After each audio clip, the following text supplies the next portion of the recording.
Bilisan nyo trabaho! Huwag kupad-kupad! Ikaw, tulong ka doon! Huwag lang tayo dyan! Sinasahuran kayo para trabaho! Magandang araw po. Ikaw, sino ka? Ano gawa mo dito? Mag-a-apply lang po sana ako ng trabaho. May nakapagsabi po kasi sa akin na kailangan niyo po ng tindera sa tindahan ninyo. Ikaw, taga saan? Bago lang po kami dito ng lola ko. Galing pa po kami ng probinsya. Meron ikaw dala requirements dyan? Meron po akong dala. Heto po ang folder. Hindi talaga ako tanggap ng hindi kilala. Pero ikaw, tanggap na. 1 buwan muna kita obserbahan. Tapos saka ako desisyon. Tanggap na po ako? Oo, tanggap na ikaw. Pero bukas ka na lang balik. Sa tindahan ko sa palengke ikaw tatao. Bukas, bago 6:00, ikaw punta dito. Aagahan ko po bukas. Maraming salamat po sa inyo, Mrs. C.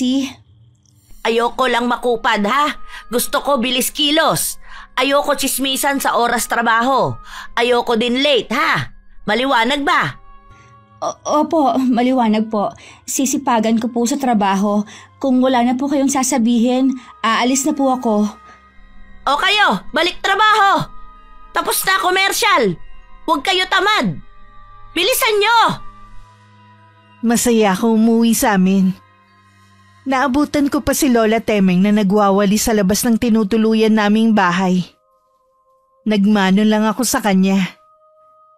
At iginiya ko na siyang pumasok sa loob ng bahay dahil meron akong sasabihin. Mukhang natanggap ka sa trabaho na inaplayan mo, Apo. Kaya ka masaya. Ganun na nga po, Lola. Medyo masungit nga lang po dahil siguro sa inchik yung babae. Pero ayos na po yun. Pagbubutihin ko na lang po sa trabaho para hindi ako mapagalitan. Mabuti nga po at malapit lang. Ano bang trabaho ang inaplayan mo, Apo? Tindera po, La. Hindi ko nga lang po alam kung saan ako ipupwesto ni Mrs. C. Basta ang sabi lang po niya sa may palengke raw. Sabi po kasi nila, marami daw yung negosyo dito. Isa daw si Mrs. C sa pinakamayaman dito sa lugar natin. Medyo kinakabahan ako, Apo, sa magiging amo mo.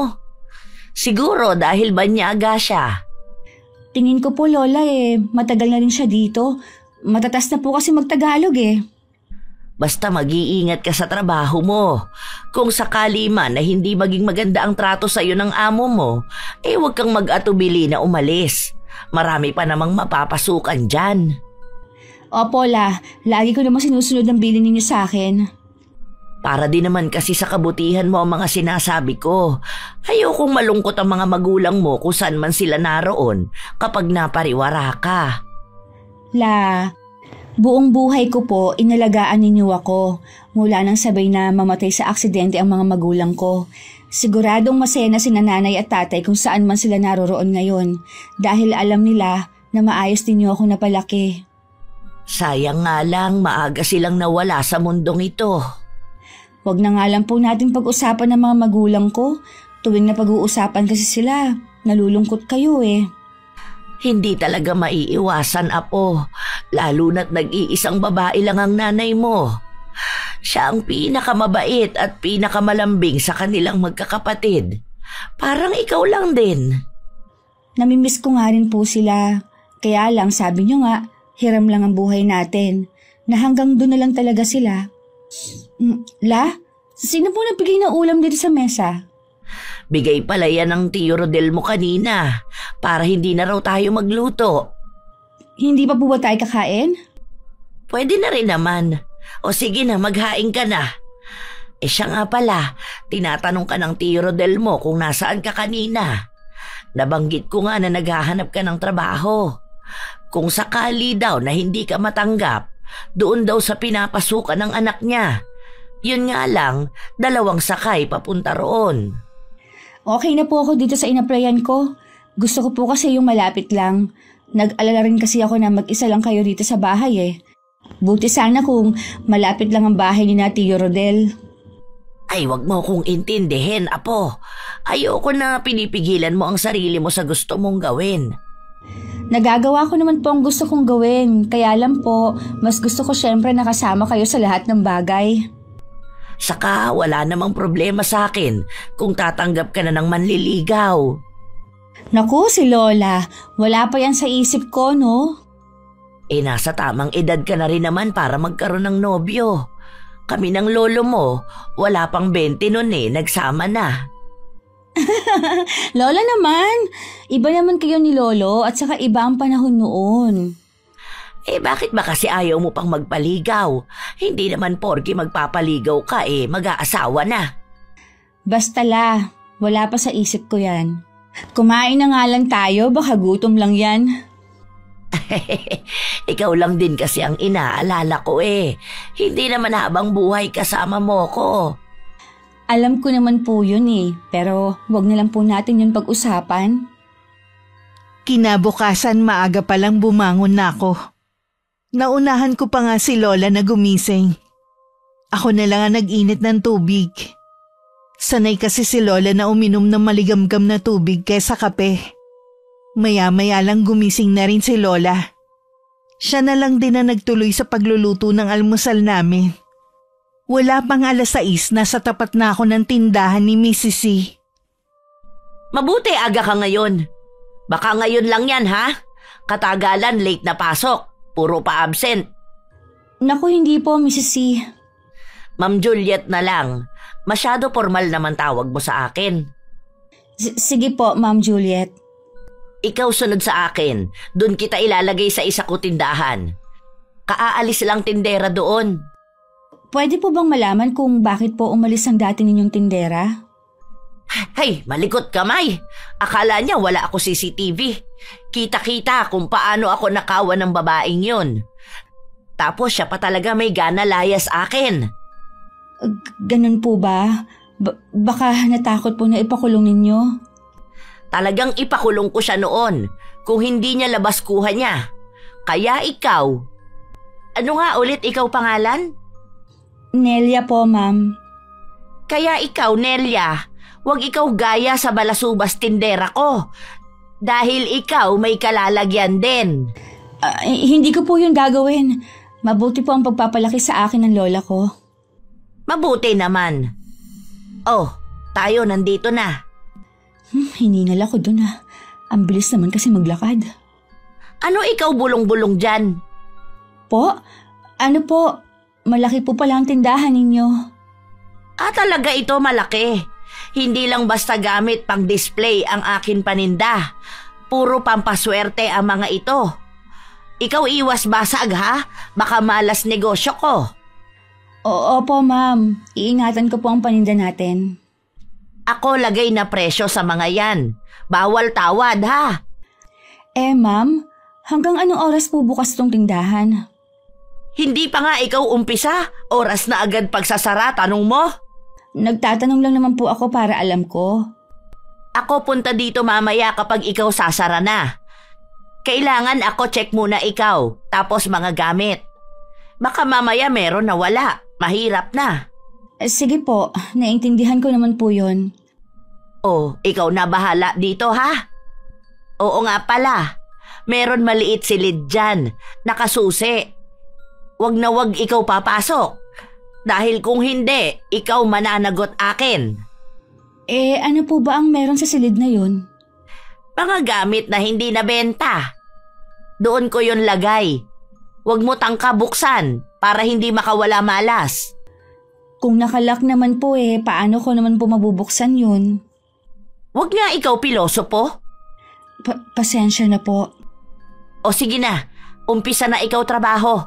Doon lang ako mas malaki tindahan ko. Marami tao doon, kailangan bantay ko. Sige po ma'am, ako na pong bahala dito. Ako ulit, bawal tamad ha, bawal din kupit, kundi ikaw lagot akin. Ako tindi bigay parusa sa mga tao huli ko. Napatango na lang ako sa amo ko. Parang ako din na napagod sa dire-diretso niyang pagsasalita. Habang naghihintay ako ng pagdating ng mga customer, nagwalis muna ako ng sahig. Pinunasan ko rin ang counter. Sa buong maghapon marami rin akong benta. Katunayan na ang mga tao mahilig talaga sa mga bagay na pampaswerte. Bandang 5:00 naman dumating na rin si Ma'am Juliet. Kahit malaki ang kita sa araw na yon, parang hindi pa rin masaya ang amo ko. ito pwede na rin. Mahilig po talaga sa pampaswerte ang mga tao, no?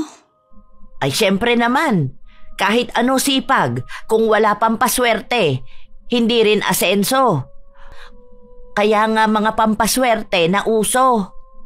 Siguro nga po kasi marami akong kakilala na mga masisipag naman pero hindi pa rin yung mayaman. Ikaw ba, Nelia, naniniwala mga pampaswerte? Po? Ay, naniniwala naman po. Meron din po kasi kami sa bahay. Kapag magkasama ang swerte at sipag, sigurado asenso mo. Oo nga po. Ma'am, pwede na po ba ako umuwi? Bakit ba ikaw nagmamadali uwi? Wala po kasing kasama ang lola ko sa bahay. Ilang taon na iyo, Lola? 65 na po. Bata pa pala, akala ko naman tanda na. Hindi lang po kasi ako nasanay na naiiwan siya ng matagal na walang kasama. Ayaw ko ako minamadali. Ikaw hintay lang dyan. Ako may kailangan tingnan bago ako payag ikaw alis. Sige po, pasensya na po. Ikaw ba lapit silid na ito? Opo, pinunasan ko lang po kasi maalikabok na. Nagwalis at nagpunas po kasi ako kanina. Sa susunod, wag na ikaw ulit lalapit dito. Maliwanag. Opo ma'am, pasensya na po kayo. Kahit ano rin ikaw dinig o ramdam, wag ikaw lalapit. Bakit po? Ano ba ang meron sa loob ng silid na yan? Diba ako sabi na sa iyo? Mga gamit na hindi nabenta. Sigurado, daga marami sa loob. Ayoko sila labas. Baka mamaya dala pa sila mala sa akin. Daga?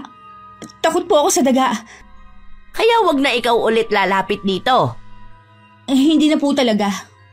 Siya nga pala, kailangan lista mo mga nabebenta mo items dyan sa record book. Ikaw ba gawa kanina? Opo, nakita ko po kasi na merong nakalista dyan kaya ginaya ko na lang din. Buti naman, ikaw pala hindi tanga. Hindi gaya iba na una sa'yo. O sige na, pwede na ikaw uwi. Bukas ikaw aga ulit, ha? Ikaw kuha sa akin susi. Nang marinig kong pwede nang umuwi, mabilis ko nang kinuha ang bag ko at nagpaalam. Hindi ko na rin napansin ang kakaibang tingin sa akin ni Ma'am Juliet. Pag-uwi sa bahay, nakita ko si Lola na nakatanaw sa may bintana na naghihintay sa akin. 1 linggo na ako sa trabaho ko at naging maayos naman. Maliban na lang sa nakasaradong pinto. Oh, Rodel, napadalaw ka. Gusto ko lang po kayong bisitahin. Pasensya na po kung ngayon lang ako nakadalaw.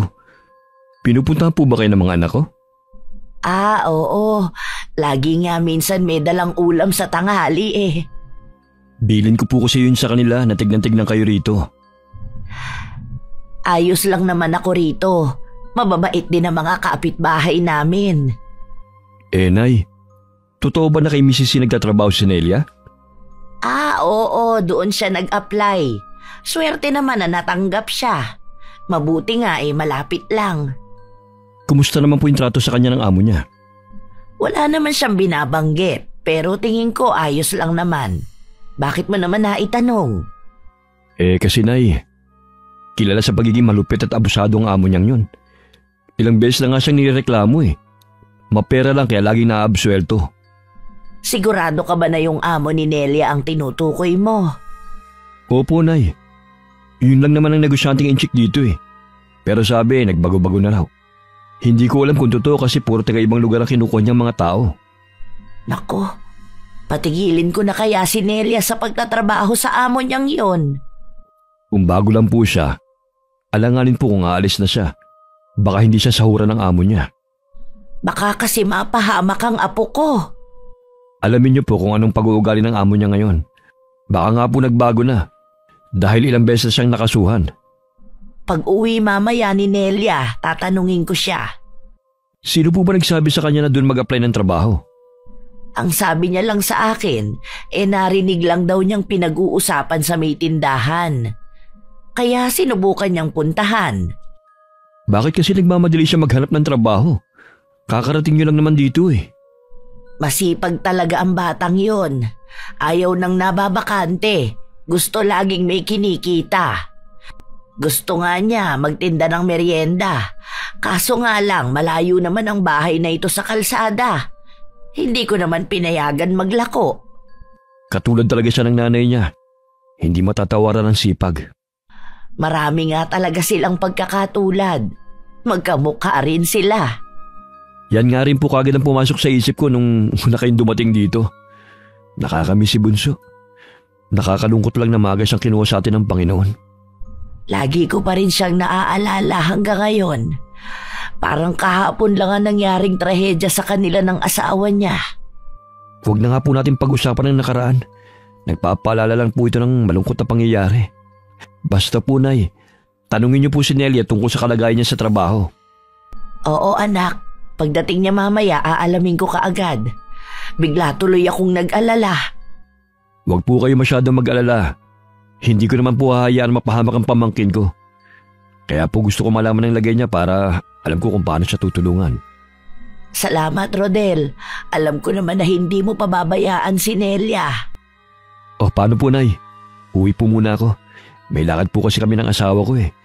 Dumaan lang ako para makita at makamusta kayo. O sige, nak. Mag-iingat kayo sa lakad ninyo.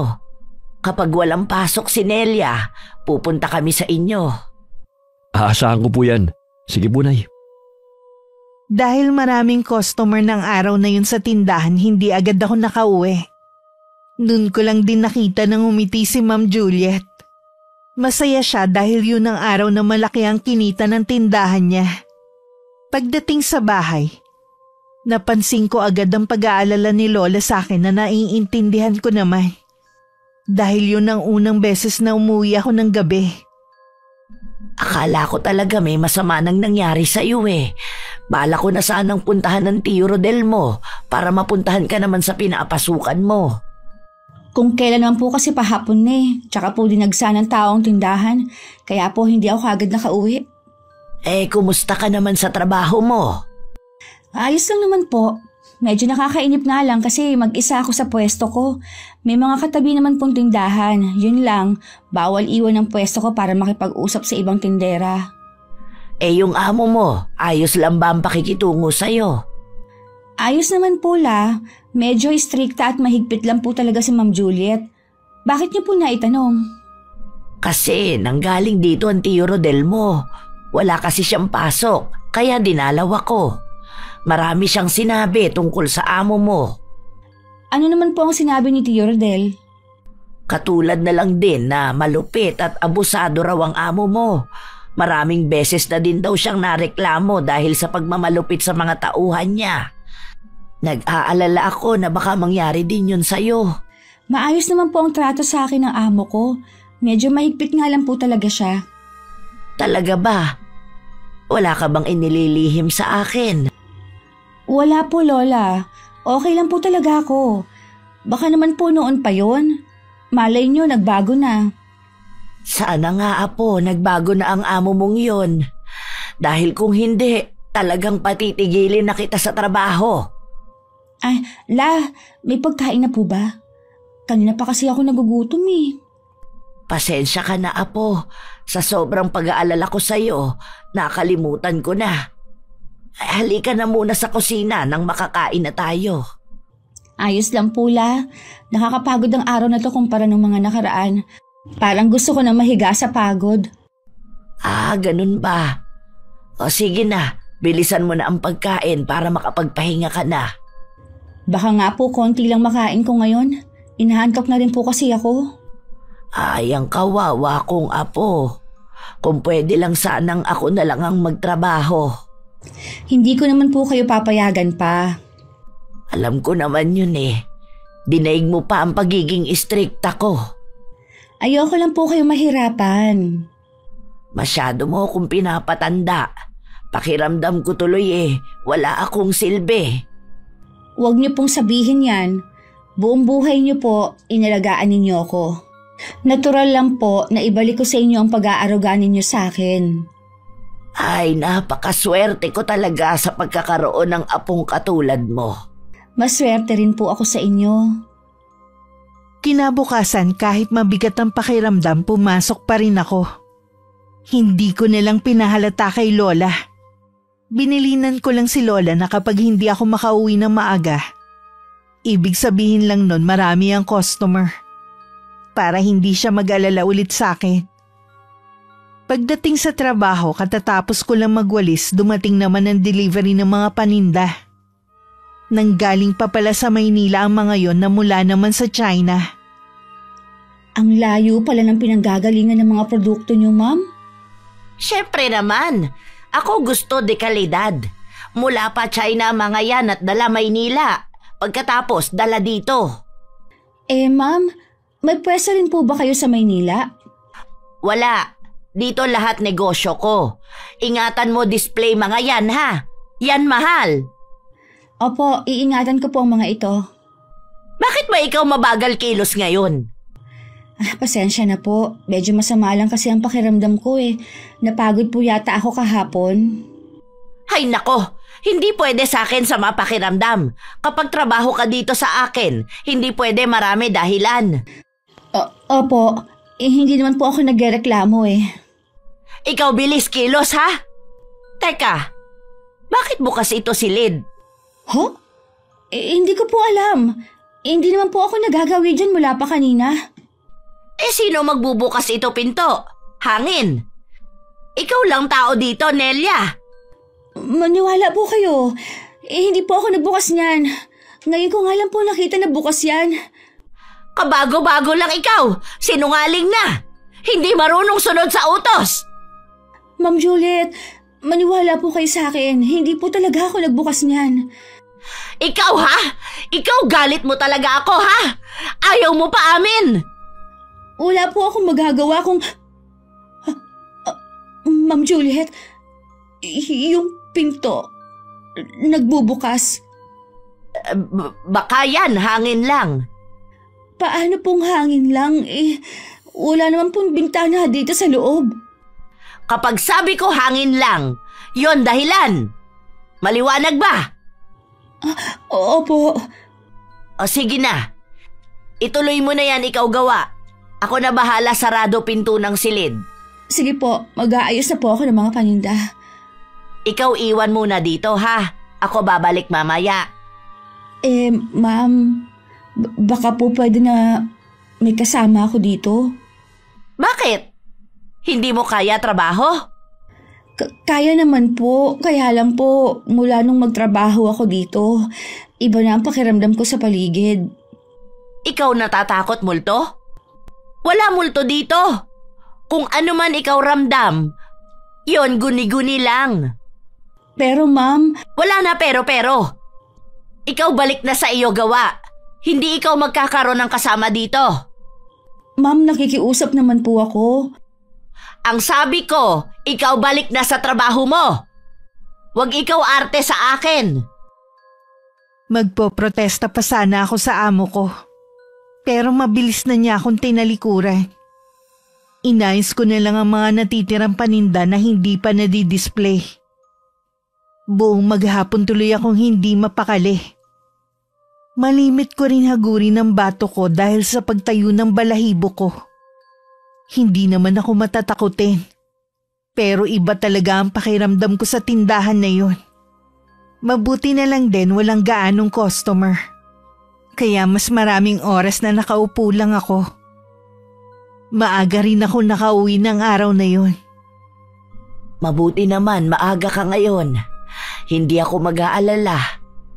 Kung gaano karaming kahapon, wala naman ngayon. Nag-ayos na lang po ako ng mga bagong dating na paninda. Bakit parang iba ang boses mo? Masama ba ang pakiramdam mo? Medyo masama ang hapang pakiramdam ko eh.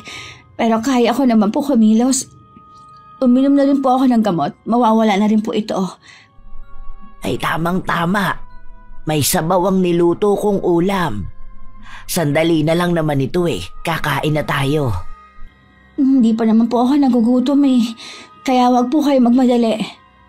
Maiba ko. Kailan ka nga pala walang pasok? Sa Martes daw, Paula. Bakit niyo po pala naitanong? Yayayain sana kitang pumunta sa bahay ng Tio Rodel mo. Gusto ko rin kasi silang makasama, pati ang mga pinsan mo. Sige po, La. Punta tayo sa kanila kapag wala akong pasok. Gusto ko kasi na ikaw mismo ang makarinig sa sasabihin ng Tio Rodel mo tungkol sa amo mo. Di po pa nasabi na ninyo sa akin yan? Tingin ko kasi marami pa siyang nalalaman. Mabuti nga alamin na natin habang maaga pa. Kung ano man po yun, nakaraan naman na po yun. Masungat lang talaga si Ma'am Juliet pero kaya ko naman yung pagtiisan. Wag lang talaga niya akong sasaktan at ibang usapan na yon. Tama yan, Iha. Huwag mong hayaan na apihin ka ng kahit na sino. Tsaka po, naisip ko na maghanap na rin po ng ibang trabaho. Naiinip po kasi ako sa pwesto ko. Kung yan ang gusto mo, Apo, tutulungan ka naman ng Tio Rodel mo na makahanap ng bagong trabaho Akala ko rin po kasi madali ang magtindera. Mahirap din po pala. Lahat ng trabaho mahirap, lalo na yung mga nasa ilalim ng initan. Oo nga po, no? Tapos magkakaroon pa ng abusadong amo. Ay, sana lahat na lang mababait. Swertehan lang din talaga. Gusto ko na magtapat kay Lola tungkol sa kakaibang nararamdaman ko sa tindahan. Nauunahan lang ako na baka lalo siya mag-alala sa akin. At nanghihinayang din ako sa kita ko. Mas gusto ko talaga kasi ang trabaho na malapit lang dito sa bahay. Pagpasok ko, nagdasal na lang ako ng taimtim. Pinuntahan ko muna si Ma'am Juliet sa malaking pwesto niya para kunin ang susi. Kasama ko naman siya nagpunta sa tindahan na binabantayan ko.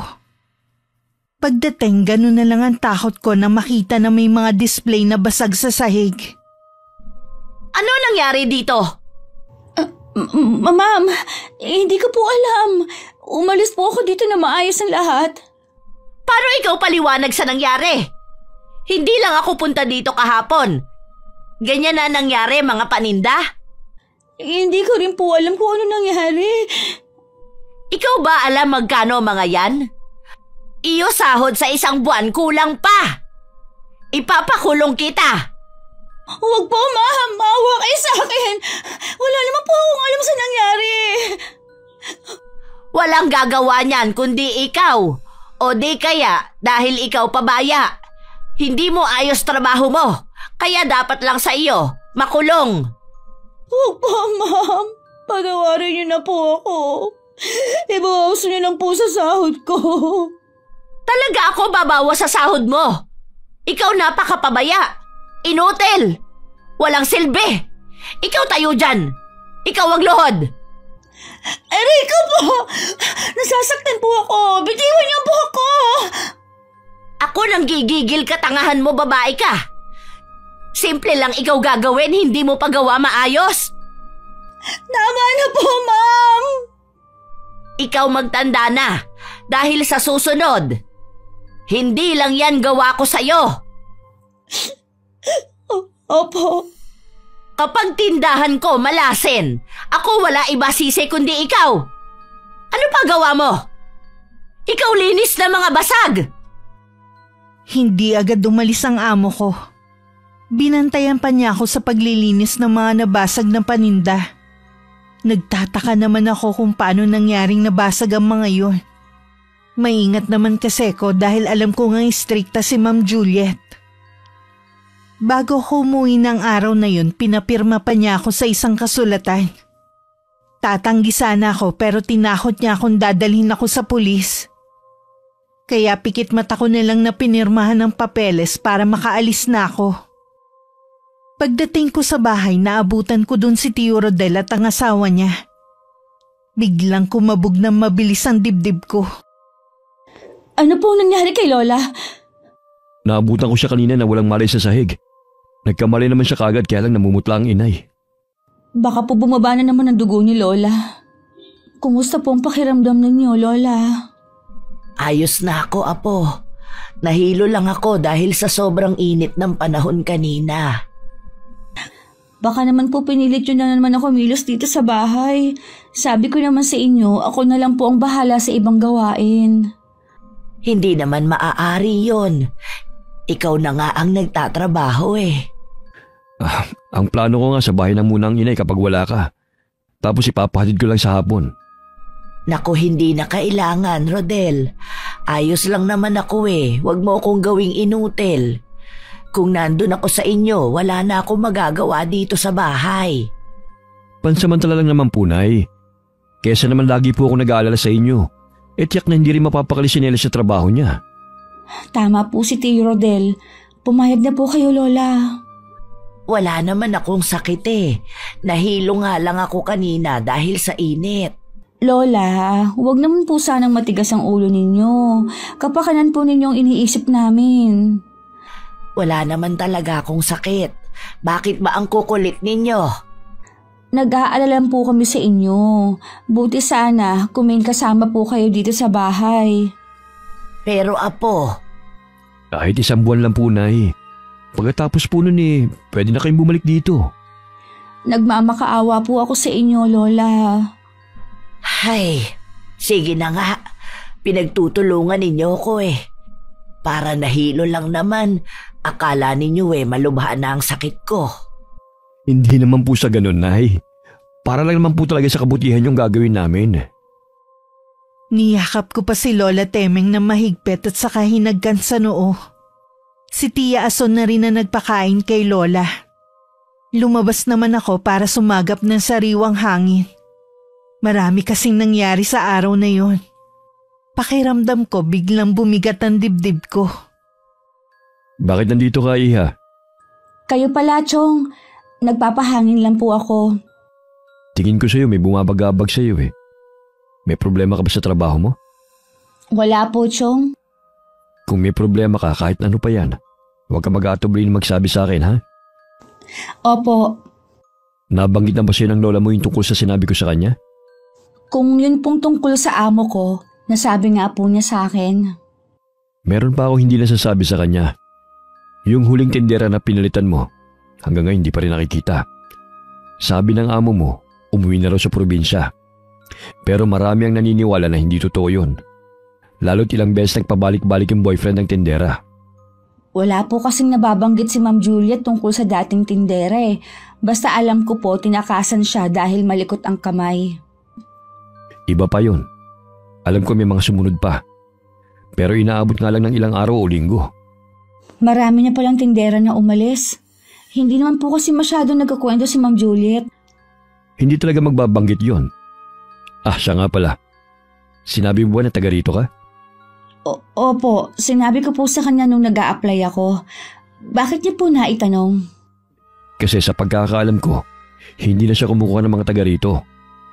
Puro na lang taga ibang lugar na inirekomenda ng mga kakilala niya. Bakit po kaya? Para siguro hindi siya magawang kalabanin ng mga tauhan niya sa pagmamalupit niya.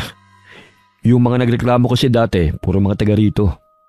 Kawawa naman po sila kung pinagmamalupitan sila ni Ma'am Juliet. Wala man lang ba na tumulong sa kanila? Wala nang pakialam ang mga taga rito sa kanila. Palibhasa rin kasi mapera yung amo mo. Kaya lagi naaabsuelto.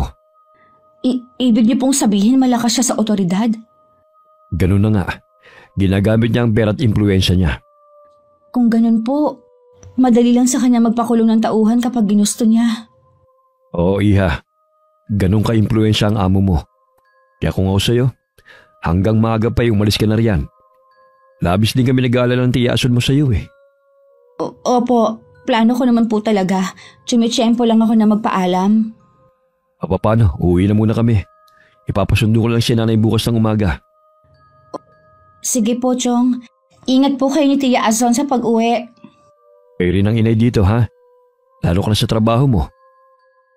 Kinabukasan maaga akong umalis. Hindi ko na rin nahintay ang pagdating ng mga pinsan ko na susundo kay Lola.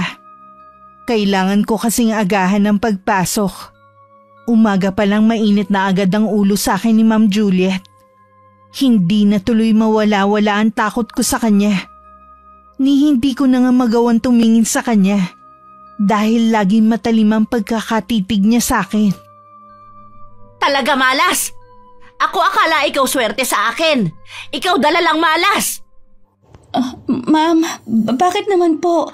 May nagawa na naman po ba ako? Ikaw nagtatanong pa. Ikaw basag mga paninda ko. Yun senyales ng malas dito tindahan ko. Paulit-ulit ko pong sasabihin na hindi po ako may gawa nun. Maayos ko pong iniwan ang tindahan bago ako umalis. Wala na magagawa, ikaw paliwanag. Bumalik na ikaw trabaho. Opo. Hayan, may parating customer. Ikaw asikaso ha. Ikaw ayos pagbumuka. Magandang umaga po. Ano pong hanap nila? Hindi ako bibili. Gusto ko sana makausap si Mrs. C. Si Ma'am ba? Sino daw siya? Bakit ako hanap? Mrs. C, hindi niyo na po ba ako nakikilala? Nomer, ano naman ba gawa mo dito tindahan ko? Gusto ko lang po makibalita kay Daisy. Hanggang ngayon po, wala pa siya sa kanila. Ilang beses ba ako ulit? Wala na Daisy dito. Hindi ko alam saan siya. Basta siya paalam uuwi sa kanila. Baka po may masamang nangyari sa kanya. Imposible naman na matiis niyang hindi magpakita sa pamilya niya. Ako sabi hindi alam. Ikaw alis na dito. Baka negosyo ko malasin pa pabalik-balik mo dito. Nelia, bantay mo maigi ito pwesto mo. Ako doon muna malaki tindahan ko. Opo, Ma'am. Bigo na naman ako sa pagpunta ko rito. Pasensya na kayo kay Ma'am ha. Ganun talaga yon, parang laging galit. Ayos lang. Huwag mo sanang mamasamain ang tanong ko. Sino yung Daisy? Girlfriend ko. Naging tendera siya ni Mrs. C ng ilang buwan bago siya nawala na parang bula. Dito mismo sa tindahan ito siya nagtrabaho. Bakit nga pala siya umalis? Pinagmamalupitan siya ni Mrs. C. Lagi siya nagsusumong sa akin ng mga ginagawa sa kanya ng incheck na yun. Gusto niya nang umalis dito.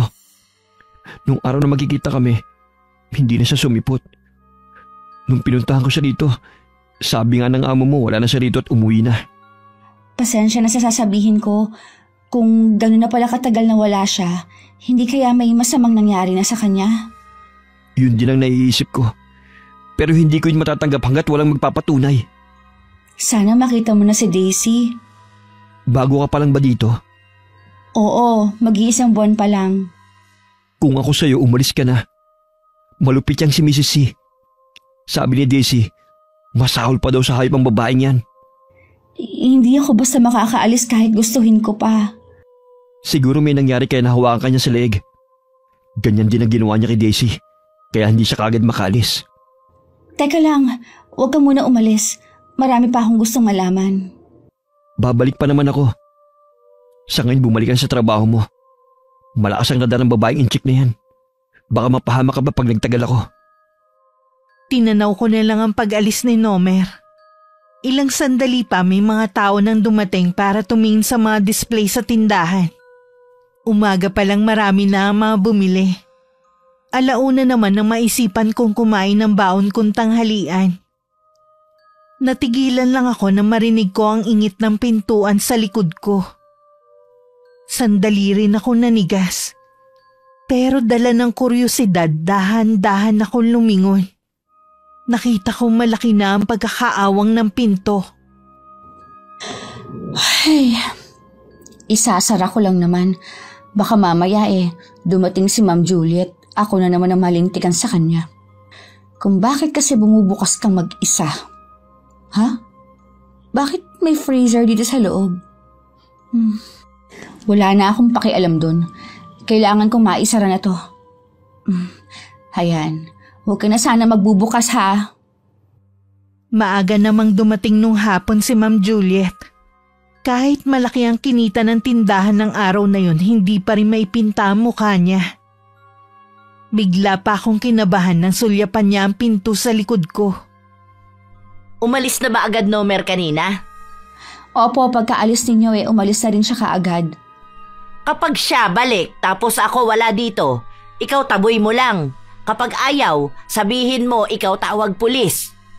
Opo, Ma'am. Tsaka po, tingin ko po hindi na rin yun babalik. Sana nga. Siya sakit na sa ulo eh.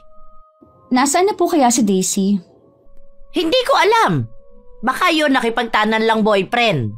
Hindi alam Nomer, matagal na siya niloloko. Paano niyo po nasabi? Nakikita ko eh. Siya stay in sa akin. Doon siya likod malaki tindahan ko nakatira. Lahat ng tao ko lalaki, nilalandi niya. Alam po kaya ni Nomer ang ginagawa ng girlfriend niya? Ako hindi alam at ako wala pakialam. Hindi ko po maiwasan na maawa dun kay Nomer. Mukhang mahal na mahal niya ang girlfriend niya.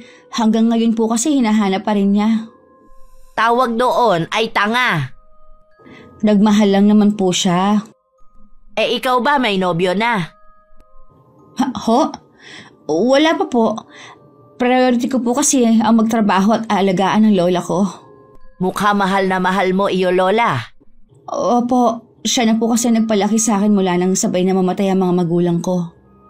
Kung ganon, pagbutihin ikaw trabaho akin para makabayad ka utang. Pasalamat ka, hindi buo sweldo ako kuha sa'yo. Kaya nga po, nagpapasalamat po ako sa inyo. Kung ayaw mo ikaw ipakulong ko, wala ka pagsasabihan sa nangyayari dito tindahan. Huwag mo kalilimutan na meron ikaw pinirmahan akin. Opo, pwede na po ako umuwi. Sige na, ikaw alis na. Bago ako tuluyang umalis ng tindahan, sinulyapan ko muna si Ma'am Juliet. Nakatuon ang pansin niya sa nakasaradong pinto. Pagdating sa bahay, naroon na si Lola. Nagmano ako sa kanya at humalik sa pisngi. Maghapon lang akong nawala. Namiss ko na agad ang bahay natin. Kayo talaga, Lola. Baka ang namiss nyo yung paggawa dito sa bahay. Hindi naman kasi ako sanay na walang ginagawa eh. Masyado lang OA sa pag-aalala ang Tio Rodel mo. Hindi po yun OA. Mahal ka po kasi namin kaya ganun kami mag-alala sa inyo. Mahal ko rin naman kayo eh. Yun naman po pala eh. Di sumunod po kayo sa amin. Ano pa ba ang magagawa ko? Di sumunod. La, meron po sana akong itatanong sa inyo. Naniniwala po ba kayo sa multo? Oo naman. Lahat ng kababalaghan na nangyayari sa mundo natin, pinaniniwalaan ko. Bakit mo naman naitanong yan, Iha? Hindi po kasi ako sigurado pero tingin ko po may multo sa tindahan na binabantayan ko. Paano mo naman nasabi? Mula po nung nagtrabaho ako sa tindahan, pakiramdam ko po lagi may mga matang nakatingin sa akin. Lagi rin pong tumatayo ang mga balahibo ko sa katawan eh. At yung pong maliit na silid na bawal kong lapitan, may ilang beses po na bumubukas mag-isa. Kung hindi naman siya nananakit, siguro gusto lang niyang iparamdam sa'yo na meron ka pang kasama sa tindahan na yon. Alam ba yun ng amo mo? Sabi niya, baka daw po hangin lang. Tingin ko po hindi rin siya naniniwala sa multo. Naisip ko po baka yun ang dahilan kung bakit walang tumatagal na tindera doon. Kung natatakot ka, pwede ka nang umalis sa trabaho mo. Ay hindi po la, kaya ko naman po. Hindi naman po ako masyadong takot. Alam ko naman na matapang kang bata eh. Saka kapag nagparamdam lang na katulad ng sinasabi mo, madalas meron lang silang gustong iparating na mensahe. Hindi rin sila basta-basta nagpaparamdam sa kung sino. Baka naramdaman niya na mabuti kang tao. Kaya sa'yo niya gustong iparating ang mensahe niya.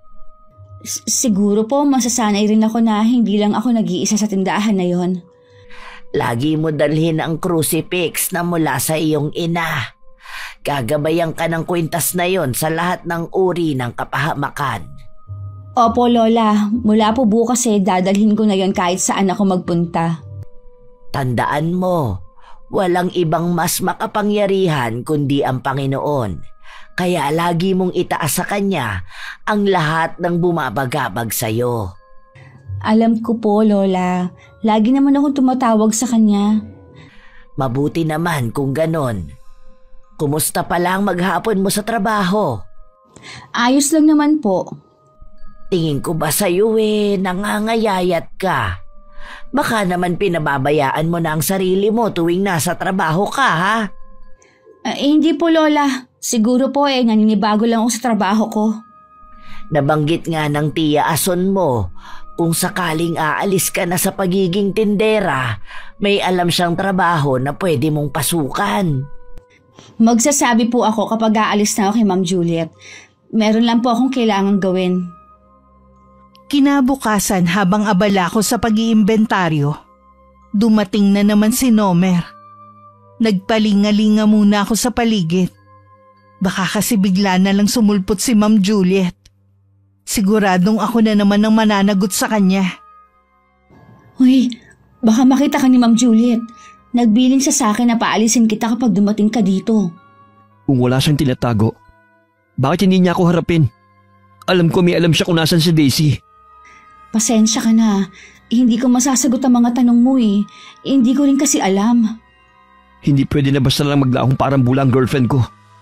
Tulungan mo naman akong alamin kung nasan si Daisy. Gustuhin ko man, hindi ko naman alam kung paano. Desperado na kasi ako kung paano mahanap si Daisy. Naiintindihan kita, kaya lang, kilala mo naman siguro si Ma'am Juliet. Wala kang makukuha sa kanyang impormasyon. Gusto ko lang malaman kung anong tuloy na nangyari sa girlfriend ko. Ma'am Juliet! Ikaw nandito na naman? Di ba ako sabi sa'yo wag na ikaw balik dito? Talaga matigas din iyo ulo. Hindi po ako titigil hanggat hindi ko nalalaman kung nasan si Daisy. Ako sabi na wala dito girlfriend mo. Baka siya sama iba. Kapag ikaw hindi pa alis, ako tatawag pulis para ikaw dampot. Mabuti pa na, Omer. Umalis ka na. Sige na. Sinabi naman na sa'yo na wala dito si Daisy. Kahit ano pa ang sabihin nyo, hindi ako naniniwala sa babaeng inchik na yan. Alam ko may alam siya sa pagkawala ni Daisy. Babalik ulit ako dito. Ayaw talaga tigil, ha? Sa susunod, pulis na dampot sa kanya. Ikaw naman, Nelia. Ako sabi na sa'yo, hindi ka marunong kinig. Ikaw lapit nga rito. Halika! Halika! Wag po! Tama na po! Masakit na po ang anit ko! Yan kulang pa! Ikaw matigas ulo! Ikaw bagay! Parang awa na ninyo, Ma'am. Dahil sa malaking babae si Ma'am Juliet, para akong papel na madali lang niyang nakaladkad habang nakasabunot sa buhok ko. Makailang beses din niya ako inuntog sa pader. Noong parang mawawalan na ako ng malay tsaka lang niya ako binitiwan. Akala ko tapos na ang ginagawa sa aking pagpapahirap. Pero ikinulong pa niya ako sa ipinagbabawal niyang silid. Doon ko nakita ang ilang damit na nagkalat sa sahig at ang freezer.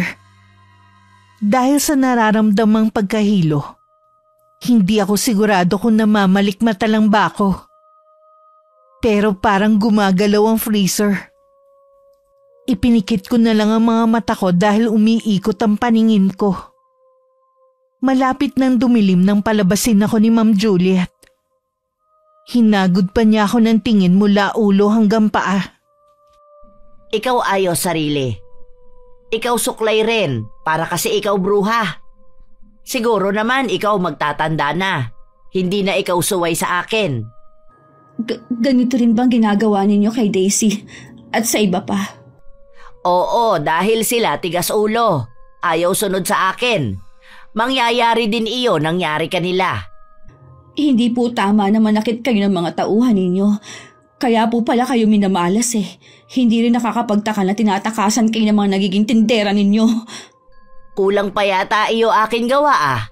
Kung ikaw akala matatakasan ako, ikaw nagkakamali. Ikaw hindi ako kilala.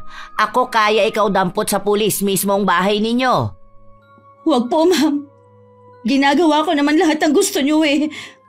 Kulang pa. Ikaw wala pagsasabihan sa nangyayari iyo dito, maliwanag. Opo. Oh, ito pala iyo sahod. Ako bawas na utang mo . Ikaw pasalamat may natira pa iyo. Uuwi na po ako. Baka hinihintay na po ako ng lola ko. Oo nga pala, Nelia. Hindi na balik dito, Nomer. Baka kasi hintay mo. Ano po ang ginawa niyo sa kanya? Ako padampot na siya sa mga pulis. Malapit lang pala bahay siya tinutuluyan. Kaya pala lagi ako kita siya na sinusundan ako. Gusto ko pong malaman ng totoo. May alam po ba kayo sa pagkawala ni Daisy? Ano sa tingin mo? May kinalaman nga kayo, gaya ng hinala ni Nomer. Kung ako iyo, huwag ka na makialam. Magtrabaho ka na lang para mabayaran mo na ako. Kapag ikaw bayad na, pwede ka na alis sa akin. Gagawin ko po yan, para makabayad na ako sa inyo. Mabuti naman ikaw gamit mo utak. Ikaw agahan ulit bukas, ha? Nang makarating sa bahay, pinilit kong maging masigla sa harap ni Lola. Pilit akong umiti sa kanya sabay abot ng sahod ko. Pasensya na po kayo, La. Maliit lang po ang sahod ko. Hindi ko po kasi nasabi na nakabasag ako. Ibinawas na po ng amo ko. Ano bang nangyari? Hindi ko rin po maipaliwanag. Basta po pagdating ko nung umaga, may mga basag na paninda. Hindi ko ito matatanggap, Apo. Pinaghirapan mo yan eh. Tama lang na gastusin mo yan sa sarili mo. Hindi po, La. Nangako ako sa sarili ko na ang unang buong sahod ko ibibigay ko sa inyo. Hindi nga lang po buo dahil sa kapabayaan ko. Ang bait mo talaga, Apo. Kung talagang para na ito sa akin, edi ibibili ko ito ng pangangailangan natin dito sa bahay. Kayo pong bahala, La. Sa inyo naman po yan. Bakit parang pagod na pagod ka? Masama na naman ba ang pakiramdam mo? Pagod lang po ako, La. Marami po kasing tao kanina. Sigurado ka ba, Iha, na yun ang dahilan? Oho. Siya nga po pala. Hindi na po muna ako maghahapunan. Gusto ko po matulog na lang. Kahit sana konti, kumain ka. Hindi na po talaga, La. O sige, pero kapag nagutom ka, tatakpan ko sa mesa ang ulam, ha? Kumain ka mamaya. Hindi lang bugbog ang inaabot ko sa amo ko, kundi masasakit na mura at mga insulto. Umiiyak na lang ako kahit gustong gusto ko nang sumagot. Inaalala ko rin kasi si Lola. Oras na ipakulong ako ni Ma'am Juliet. Ayoko nang dahil sa akin ay mag-alala siya. Ako pa naman akala mas matalino ikaw sa mga nauna iyo, tindera. Ikaw pareho rin sa kanila, boba. Bakit hindi niyo lang po ako paalisin kung yan pala ang tingin niyo sa akin? Ikaw hindi alis hanggat hindi mo bayad ang mga nabasag mo. Dahil sa'yo, minamalas negosyo ko. Kayo po ang dahilan kung bakit minamalas ang negosyo ninyo. Ang lupit niyo po kasi sa mga tauhan ninyo. Ikaw wag ako pangaral, ah. Alam ko, gawa ko. Hayaan niyo na po akong umalis. Pangako, babayaran ko kayo. Kung kinakailangan, mangungutang ako. Hindi ba ikaw makaintindi? Magtatrabaho ka dito hanggat ako gusto. Hindi niyo po ako pwedeng pilitin na magtrabaho sa inyo. Pwede ko rin kayong kasuhan. Sa tingin mo, ang pobre katulad mo papakinggan pulis? Ilan na ba kayo sumbong? Ako ba nakulong? Di ba hindi? Oo nga, Pula. Ang batas ay para lang sa mayaman. Mahirap nga lang kami. Ngayon ikaw alam na kung ano mahalaga. Wala na iba kundi pera-pera lang. Napahagulgul na lang ako ng iyak nung mag-isa na ako. Mabuti na lang wala pang customer. Isa rin sa nagpapainit ng ulo ng amo ko ang kawalan ng mga bumibili. Wala na siyang bukang bibig kundi ako ang nagdala ng kamalasan. Dahil nakatungo, hindi ko napansin ang pagdating ng isang lalaki. Tuloy-tuloy siyang pumasok at lumapit sa akin. Nomer! Anong ginagawa mo dito? Baka makita ka ni Ma'am Juliet.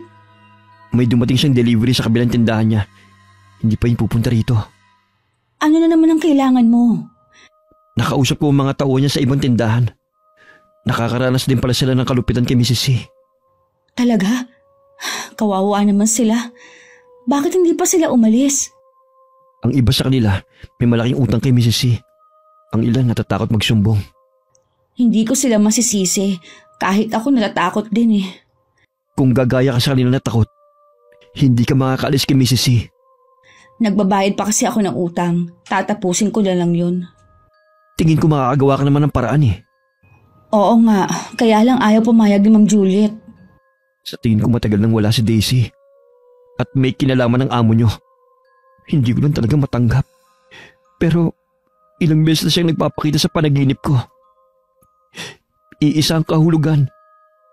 Nagpapaalam na siya. Kaya nakikiusap ako sa'yo. Umalis ka na bago pa mahuli ang lahat. Bigla tuloy akong kinilabutan sa sinabi mo.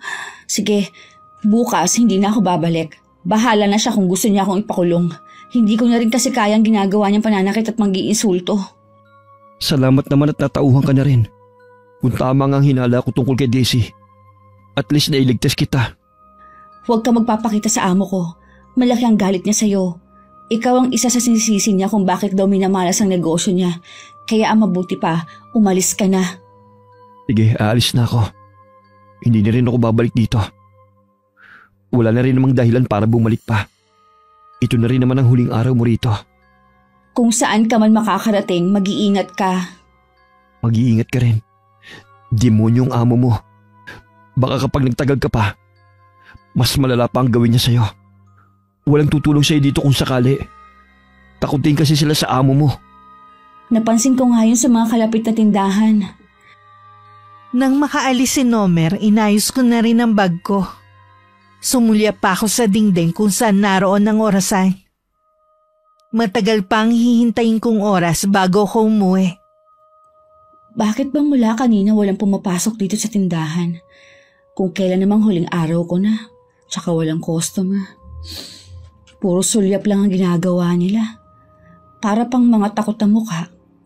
Ay, sabagay nga. Kahit sino matatakot kay Ma'am Juliet eh. Ay! Ano yun?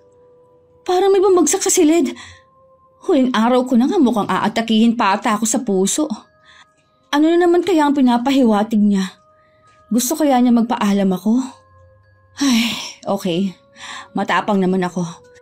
Sa huling sandali, papasok ako sa silid na yon at siguro pwede ko na rin buksan ang freezer. Lingid sa akin ang bala kong buksan ang freezer na nasa loob ng silid na yon. Ay magdudulot sa akin ng nakakakilabot na tanawin. Nagtaka pa ako kung bakit nakasaksak yun. Pabigla ko yung binuksan. Sa sobrang gulat natumba pa ako at halos gapangin na lang ang palabas ng silid na yun. Isang bangkay ng babae ang nasa loob nun. Hindi ko na maalala kung paano ako nakauwi ng bahay namin. Basta nanginginig ako at hindi makapagsalita. Hindi rin mawala-wala sa isip ko ang nakita ko. Anong nangyayari sa'yo, Apo? Bakit nanginginig ka sa takot? Lola! Lola! Parating na ang Tio Rodel mo. Balak kasi niyang dumito muna sa atin at wala raw siyang pasok. Sabihin mo, Apo, anong nangyayari sa'yo?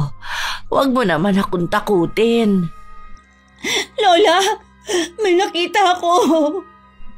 Nandito na ang Tio Rodel mo. Chong! Anong nangyayari dito? Bakit umuwi ka, Nelia? Mula nang dumating siya, wala na siyang ginawa kundi ang umiyak. Nanginginig din siya sa takot. Hindi niya matuloy-tuloy ang gusto niyang sabihin. Nelia, huminahon ka lang. Huminga ka muna ng malalim. Ayan, tama yan. Tsaka mo sabihin ang dahan-dahan ang gusto mo. Kasi po, Chong, may nakita akong bangkay ng babae sa loob ng freezer sa tindahan na binabantayan ko. Ano? Sigurado ko ba sa nakita mo? Opo, bawal talaga akong pumasok doon. Pero kanina, pumasok ako dahil huling araw ko na sa trabaho. Huling araw mo na pala sa trabaho mo? Bakit hindi mo yata yan nabanggit? Biglaan lang po.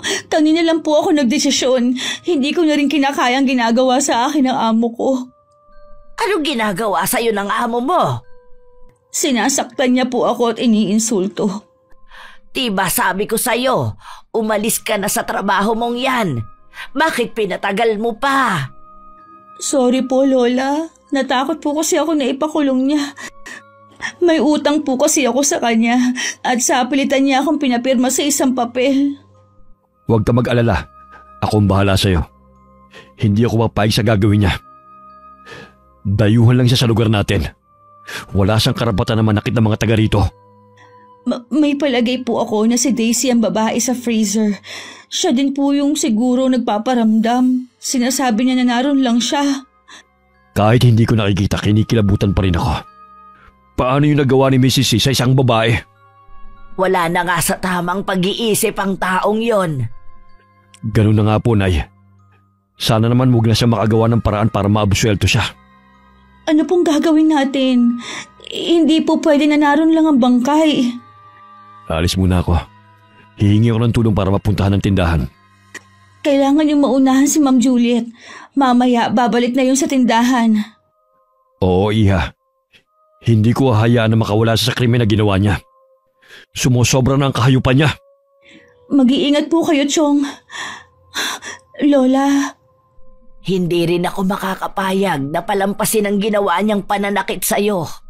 Pagbabayarin ko rin siya. Ano po ang binabalak niyo?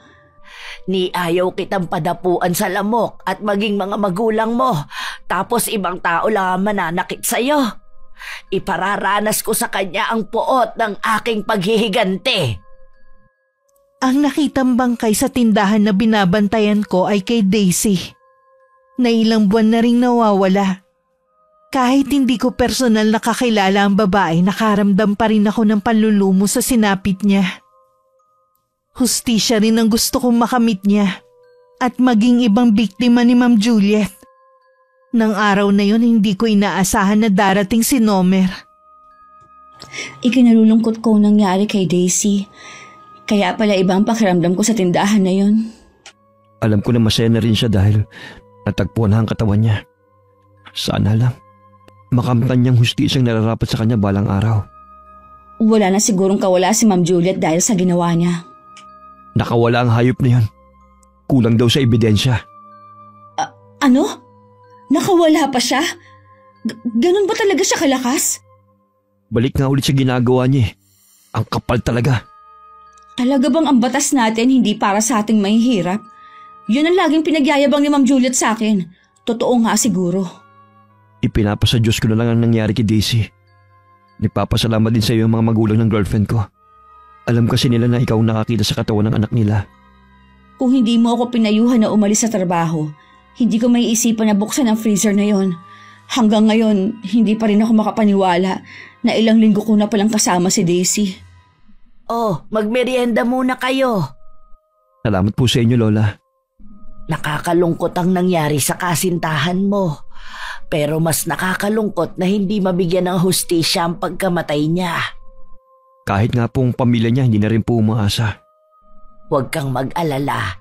Hindi man sa batas natin magbabayad ang babaeng yon. Titiyakin ko na sa ibang paraan siya magbabayad. Kung ang ibig niyo pong sabihin ay makakarma rin siya, hindi po yata naniniwala ang mga inchik sa karma. Hindi lang karma, iho.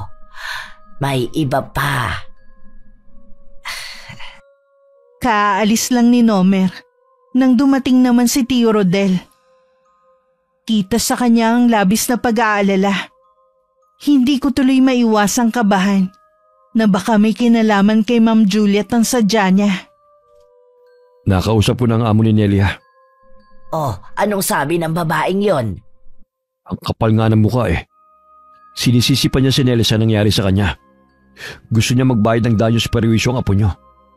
Meron daw silang kasunduan. Pinilit lang po niya ako na pumirma. Tinakot niya kasi ako natatawag ng polis. Ang mabuti pa doon muna kayo sa bahay. Nag-aalala kasi ako sa pwedeng gawin sa inyo ng babaeng yun eh. Pailalim kung tumira ang taong yun. Marami siyang tauhan na pwede niyang utusan na gawan kayo ng masama. Lola, anong gagawin natin? Huwag kang matakot, apo. Walang mangyayari sa'yo. Hindi na ako makakapayag na makanti niya ni dulo ng daliri mo.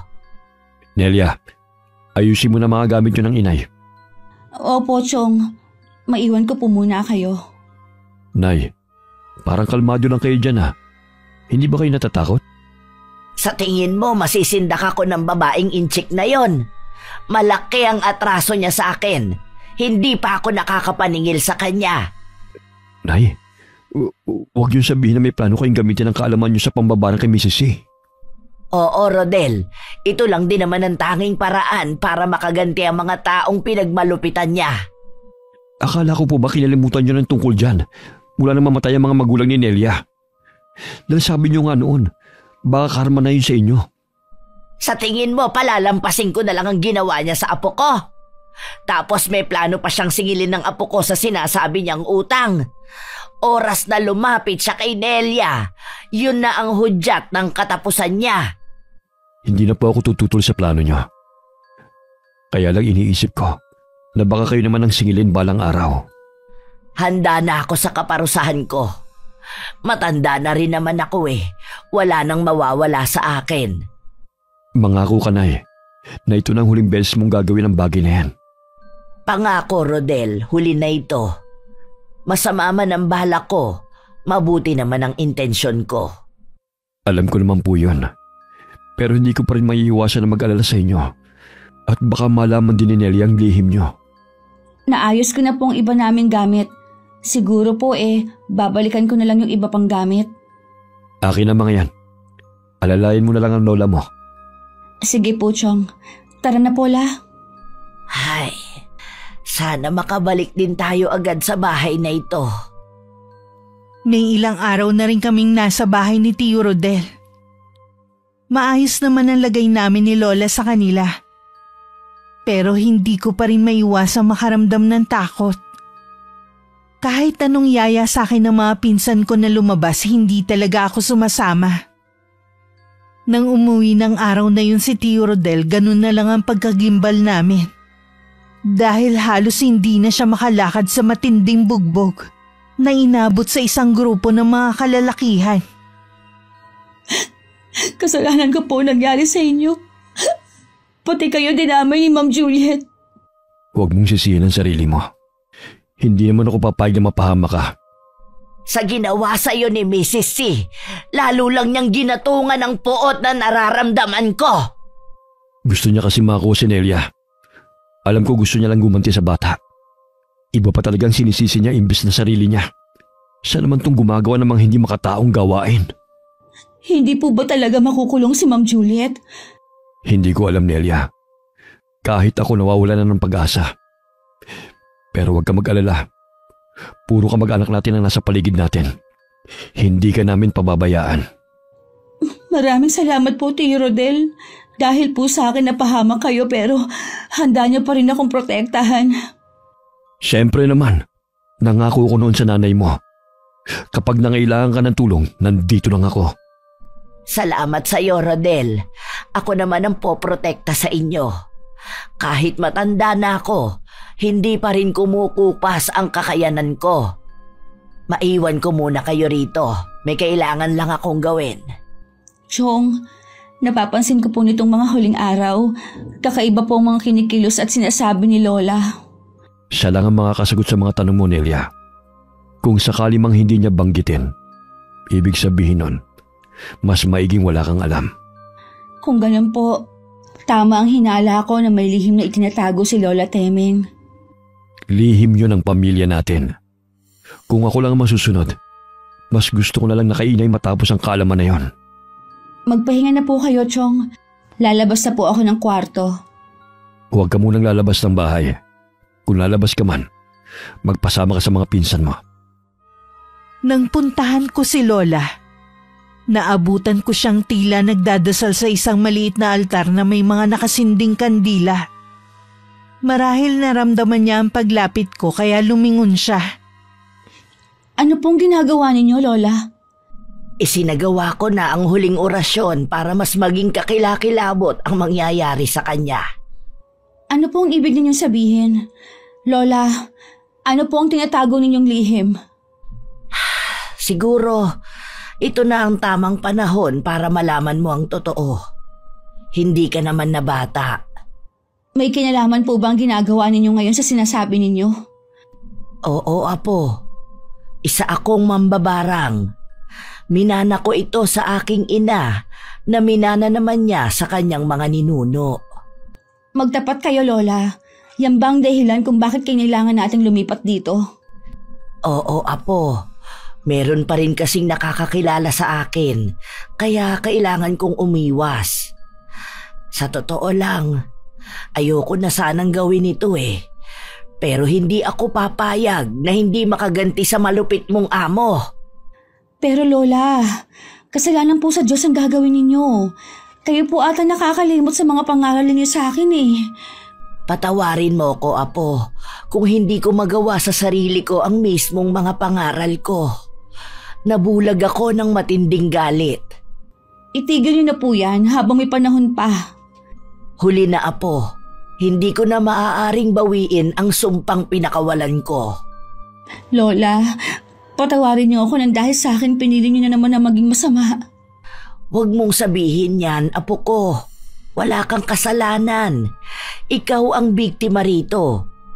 Kahit naging masama ako, piliin mo pa rin na maging mabuti, ha? Opo, Lola. Tara sa labas, Iha. May parating tayong bisita. Ito na ang tamang oras. Nauna na si Lola Temeng na lumabas ng silid. Nagtataka naman ako na sumunod sa kanya. Nakasalubong pa namin si Tio Rodel sa gitna ng sala, habang inaalalayan ni Tia Ason. Paglabas namin ng bahay, naroon si Ma'am Juliet, kasama ang ilang pulis at mga tauhan niya. Bigla akong napaatras sa takot. Si Lola at Tio Rodel ang humarap sa kanya. Nasaan iyo, pamangkin, Rodel? Ikaw labas babaeng yon. Hindi ako makakapag na ipadampot mo siya. Ikaw dapat ang makulong. Kayo marami na naghangad ako makulong, pero kahit isa, wala naging tagumpay. Masaol ka pa sa hayop. Ako ang lola ni Nelia. Hindi mo siya pwedeng ipahuli na lang basta-basta. Hindi ako papayag. Ikaw pala, Lola, babae malikot kamay. Wala kang karapatan na insultuhin ang apo ko. Isang malaking pagkakamali ang ginawa mong pagpunta rito. Ikaw pa talaga may gana banta sa akin? Ilabas mo na iyo, apo, kung ayaw ninyo damay iba sa inyo. Subukan lang humakbang ng isa sa mga tauhan mo. Sila ang madadamay sa galit ko. Hayon, babaeng yon! Kayo dampot na! Bago pa makalapit ang mga pulis sa bahay namin, bigla na lang nanigas at natumba sa lupa si Ma'am Juliet. Kaya lahat kami sa kanya nakatuon ng mga mata. Lahat kaming nakasaksi maliban kay Lola Temeng at Tio Rodel na sindak sa nakita namin. Lumabas kasi lahat ng uri ng insekto sa lahat ng butas ng katawan ni Ma'am Juliet. Halos hindi na makita ang katawan niya. Sa dami na nagkumpulan ng mga bangaw. Ang pangyayaring yun ay hindi maipaliwanag ng mga nakasaksi kung anong klaseng sumpa nangyari kay Ma'am Juliet. Isang linggo pagkatapos ng pangyayaring yun, dumating si Tio Rodel na masaya. Nakausap ko pong nakababatang kapatid ni Mrs. C. Hindi raw niya alam na gano'n ang ginagawa ng kapatid niya. Gusto raw niyang bayaran ng lahat ng naagrabyado ng babae. Kasama ka na ron sa babayaran, Nelia. Kahit papano nakuha mo na lang ng hustisya para sa iyo at sa iba pa. Sino na ang magpapatakbo sa mga negosyong naiwan ni Mrs. C? Ibibenta po lahat ng yun ayon sa kapatid. Mabuti na rin siguro yun para wala nang makapagpaalala sa malagim na pangyayari. Oo nga po, Nay. Sa wakas matatahimik na rin ang lugar natin.